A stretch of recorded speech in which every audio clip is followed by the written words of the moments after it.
Corona virus पूरी दुनिया में अब तक 2.5 लाख से भी ज्यादा लोगों को मौत की नींद सुला चुका है। इस बीमारी को जड़ से खत्म करने के लिए वैज्ञानिक लगातार प्रयास कर रहे हैं।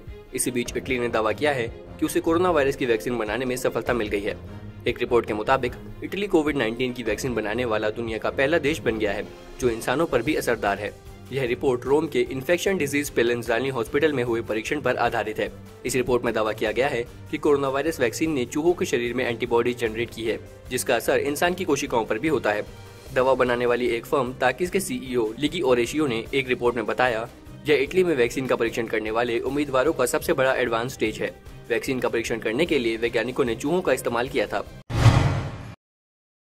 केंद्र सरकार ने पेट्रोल और डीजल पर लगने वाली एक्साइज ड्यूटी में भारी इजाफा किया है। पेट्रोल पर प्रति लीटर एक्साइज ड्यूटी में 10 रुपए की और डीजल पर 13 रुपए की बढ़ोतरी की गई है। ये बदलाव आज आधी रात से लागू हो गए हैं, लेकिन आम जनता पर इस बदलाव का कोई असर नहीं होगा, क्योंकि कीमतों में बढ़ोतरी की भरपाई तेल कंपनियां खुद करेंगी और पेट्रोल डीजल की खुदरा कीमत पहले जैसी ही रहेगी। हालांकि इस बढ़ोतरी से केंद्र के राजस्व में भारी इजाफा होगा और दुनिया में कच्चे तेल की कीमतों में आई कमी का फायदा भारतीय जनता को नहीं मिल पाएगा। बता दें कि इस बदलाव में 8 रुपए प्रति लीटर के हिसाब से पेट्रोल डीजल पर एक्साइज ड्यूटी बढ़ाई गई है। इसके अलावा 2 रुपए प्रति लीटर पेट्रोल पर और 5 रुपए प्रति लीटर डीजल पर स्पेशल एडिशनल ड्यूटी भी लगाई गई है। इस तरह से कुल मिलाकर पेट्रोल की कीमत में 10 रुपए और डीजल की कीमत में 13 रुपए का इजाफा हुआ है। कोरोना वायरस संकट और लॉकडाउन के बाद की स्थिति पर कांग्रेस अध्यक्ष सोनिया गांधी ने पार्टी शासित राज्यों के मुख्यमंत्रियों के साथ बुधवार को बैठक की। इस दौरान कांग्रेस शासित राज्यों के मुख्यमंत्रियों ने केंद्र सरकार द्वारा जोन के वर्गीकरण मनमानी करने का आरोप लगाया। साथ ही कोरोना संकट के मद्देनजर प्लानिंग और पैकेज समेत कई मुद्दों पर केंद्र की मोदी सरकार को निशाने पर लिया। पंजाब, छत्तीसगढ़, राजस्थान और पुडुचेरी के मुख्यमंत्रियों ने केंद्र से राहत पैकेज की मांग उठाई। गहलोत ने पैकेज की रखी डिमांड।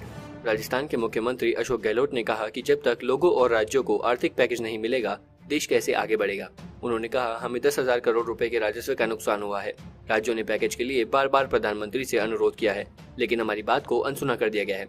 हम लगातार पीएम से पैकेज की मांग कर रहे हैं, लेकिन अभी तक जवाब नहीं मिला है। अमरिंदर का केंद्र पर निशाना।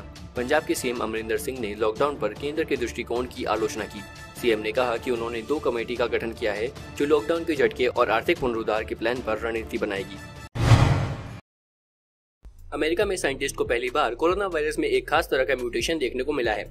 एरिजोना में एक मरीज के कोरोना वायरस सैंपल की जांच में पाया गया है कि वायरस के जेनेटिक मटेरियल का एक हिस्सा गायब है। वायरस के जेनेटिक मटेरियल गायब होने की ऐसी ही घटना 2003 में सार्स महामारी के फैलने के बाद देखने को मिली थी। इसके बाद धीरे धीरे सार्स महामारी खत्म होने लगी थी। एक रिपोर्ट के मुताबिक वायरस में साइंटिस्ट को जो बदलाव देखने को मिला है, उसे यह भी संकेत मिलता है कि इंसानों में वायरस संक्रमण कमजोर पड़ रहा है। हालांकि इसके लिए अन्य जगहों के सैंपल में भी ऐसे ही बदलाव देखने की जरूरत है। सार्स के दौरान 2003 में जब वायरस का इसी तरह का म्यूटेशन बढ़ने लगा था, तो महामारी खत्म होने लगी थी। हालांकि सार्स इतने बड़े पैमाने पर दुनिया भर में नहीं फैला था। एरिजोना स्टेट यूनिवर्सिटी के रिसर्चर्स का मानना है कि अगर बड़े पैमाने पर वायरस का जीनोम सीक्वेंसिंग किया जाए, तो ऐसे परिणाम और जगहों से भी मिल सकते हैं।